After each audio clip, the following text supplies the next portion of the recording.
The number one concern people have in retirement is, what if I outlive my money? Do they really talk enough about what if I have so much money at the end of my life and I fail to enjoy it? Welcome to another episode of Saturday State of Mind. My name's Jess Panico. I'm joined by Mike Panico as always. Hi, Mike. What you're asking is what happens if my money outlives me? Yes. Exactly. Well, then I guess it passes on to the kids, but was that your intention all along? I think we see a lot of times, Mike, people come in here and maybe they've lacked any formal type of planning. So the number one, I think they said 60% of retirees all share the same concern. Yeah. And it is, what if I got more life than I do money? Am I going to have to go back to work? What if I have a health event? Am I going to have to move in the kids? That is valid. And we definitely talk about that. But I don't think there's enough people that actually discuss, they're so afraid to spend the money that they end up dying with all this money left over that they probably could have put to good use. If you're afraid of this kind of stuff, it is understandable in that your parents' generation, for the most part, when they retired, they had Social Security, they had pensions. And those are checks. They arrive monthly. You don't outlive checks. They keep coming. But we're in a different era now. Pensions are by and large gone. And so, yeah, you still have Social Security, and that's maybe roughly a third of your retirement paycheck. But the rest doesn't come by the way of a pension. It comes by way of withdrawals, right? I've got 401ks, IRAs, Roth, brokerage, bank accounts. I've got to take distributions from a piggy bank that's finite. If I take distributions too quickly, or if the market crashes, or if taxes go up, that piggy bank can go dry. And it's a very real risk for people. But that risk, because of either it being functionally real or just emotionally, like in our head real, it makes it so that people don't spend or enjoy their money, or they delay, or they procrastinate. They put off really having a connection to, because money is a tool, right? The purpose of money is to use it to enhance or make better your life. And, because of this fear, people don't flex their money for that purpose. They just let it sit there in case the worst happens. And that's a really unhealthy disconnect. Well, I want to talk about the 3 hidden costs of playing it safe in retirement, too safe in retirement. Number one, Mike, I think you were just hitting it on the head there, is deferring joy. Thinking, I'm going to wait one more year and see how my finances settle before planning the trip, building the deck. And one more year might turn into 2, might turn into 3. What is the cost of delaying that joy? You don't get to actually ever enjoy yourself. There's always reason to see storm clouds on the horizon. What if taxes go up? What if the market crashes? What if I end up in a nursing home? What if inflation goes out of control? What if there's an emergency in my family and one of the kids needs some of my help financially? So those concerns, those risks, Jess, they never go away. And so if you feel like there's going to become like a day or a month where you're like, hey, you know what? I'm not worried about any existential risks anymore or what ifs. I can start spending more freely. That day is never going to come.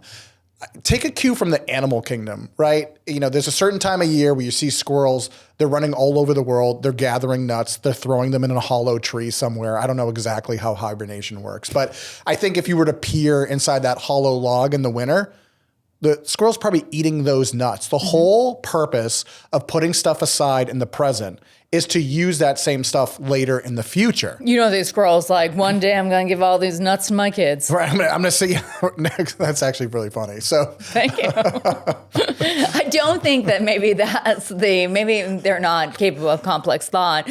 But right, no, squirrels don't do estate planning? I don't know. But the fact is that I don't be like a squirrel. I know sometimes we tell people not to be like a squirrel, but use that money when you need it. Retirement is the time of your life where the money that you squirreled away should be used. Right. And so the thing is, right, there's this idea, I can always spend more tomorrow. Once the market does this, once the guy that I like becomes the president, you can always put things off until tomorrow. But tomorrow is not a sure thing. You have the present. And that's not to say that we're advocating for you to be reckless with your money. No.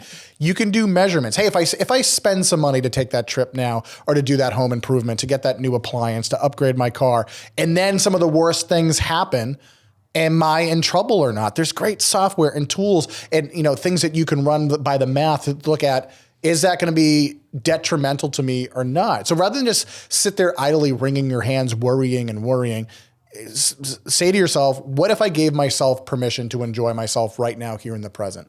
Sure. stress test it, run the math. The numbers will either support it, even if the worst happens, or it won't, and make the judgment based off that, not just fear by itself. I think another hidden cost, number 2 here, is regret is a real thing. Typically, towards the end of your life, you don't look back and be like, oh man, I regret how many vacations I took. That's spending you aren't typically regretting at the end of your days there. But maybe being a little too cautious could be a big regret of individuals. 100%. So we've just said that a number one risk or concern for people at the outset of retirement is outliving their money. But similarly, they poll people in their 80s and their 90s, and they're like, hey, so you're now 20, 30 years deep into this. If you could do retirement all over again, is there anything that you would do differently? And they all, for the most part, say the same thing, Jess. They say, I wish I spent more money, or I have regrets that I didn't do more with my time when I had my health. I wish I did more with my kids, my grandkids when they were younger, or they needed more help in the moment. Because of all those fears that we had, we white knuckle our money and we don't enjoy our present. And then later time catches up with us. We look backwards and we say to ourselves, I let fear kind of dictate most of my decisions as opposed to trying to be really grounded in the present and enjoy it. Mm-hmm.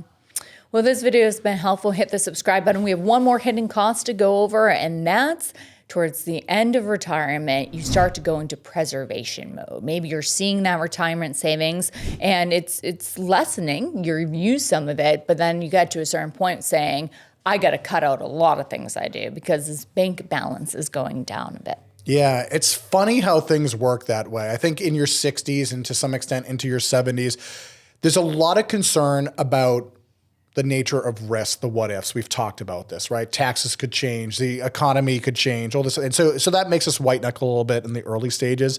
But then something happens in our 70s and 80s, and it's not a very popular topic, but our ability to keep up with our money and to understand the world around us, it gets a little bit challenging. Everybody knows, or at least is aware there comes a time in people's lives where maybe the keys need to be taken away because I just can't be on the road anymore.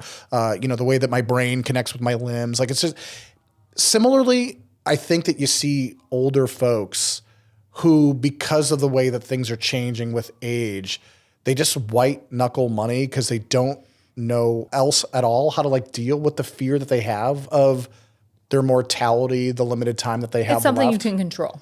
You feel like it's within your control, that money, so you gravitate towards that. This is a really difficult point to make, and I feel like I'm maybe struggling to make it. But here's just an observation, Jess, I've had in 20 years of being a financial advisor. You will never meet anybody that hates taxes more than an 85-plus-year-old woman. I already hate taxes pretty much now, so I got some work to do. It's uncanny when you meet somebody like that. It's like, hey, you're 85, right? Good for you. You've made it this far. How can I help you today? What bothers you about money? They're like, I'm paying too much in taxes. Okay, maybe you are, maybe you aren't. But if we solve this issue, then what? Right. How is your life going to get better? Then I'd have a cup of tea. There should be something tied into eradicating your fear as it relates to money. The objective of financial planning, retirement planning for the future can't be exclusively about protecting dollars and cents unless that in the act of protecting them, there's then an outcome that benefits you. Mm-hmm. I think all this makes a lot of sense here. And really the goal in retirement isn't dying with the biggest bank balance, but it's trying to live every day like it's Saturday. If this was helpful, hit the subscribe button and look at our episode on Stop Playing It Safe. See you next time.